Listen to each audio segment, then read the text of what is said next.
শ্রীমা বলছেন, লোকে আমাকে জিজ্ঞাসা করে মূর্তি পূজায় কিছু সত্য আছে কিনা।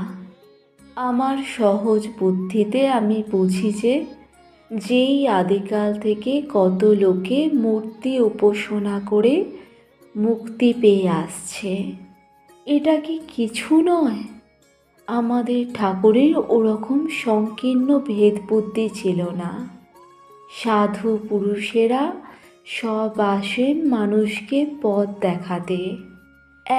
একজনে এক রকম বলেন, পথ অনেক, সেজন্য তাদের সকলের কথাই সত্য।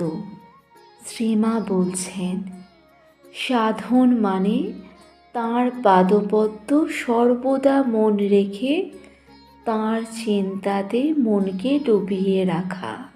এই যে এখনকার ছোকরারা সব প্রথম বয়সেই ভগবানে মন দিচ্ছে, এ ঠিক দিচ্ছে, ঠিক সময়ে হচ্ছে।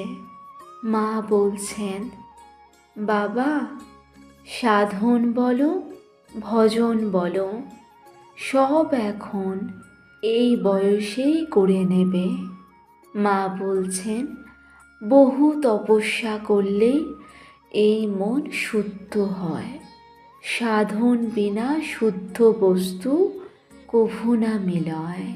ভগবানের ওপর নির্ভর করে বিশ্বাস করে যে পড়ে থাকে, এইটি তাদের সাধন। শ্রীমা বলছেন, যে যত বেশি সাধন ভোজন করবে সে তত শিগগিরই দর্শন পাবে। না করে শেষ সময় পাবেই, নিশ্চয়ই পাবে। কিন্তু যে সাধন ভোজন না করে কেবল হইচই করে কাটাবে, তার দেরি হবে। সাধন ভোজন করবার জন্য সংসার ছেড়েছে, সর্বদা সাধন ভোজন করতে পারো না বলেই ঠাকুরের কাজ ভেবে কাজ করা দরকার। অনেক সাধন তপস্যা করলে, পূর্বজন্মের অনেক তপস্যা থাকলে তবে এ জন্মে মনটি শুদ্ধ হয়। শ্রীমা বলছেন, নির্জনে সাধন করা খুব দরকার। যখন মনে কোনো বিষয় উদিত হবে, জানবার ইচ্ছা হবে, তখন একাকী কেঁদে কেঁদে তাঁর নিকট প্রার্থনা করবে।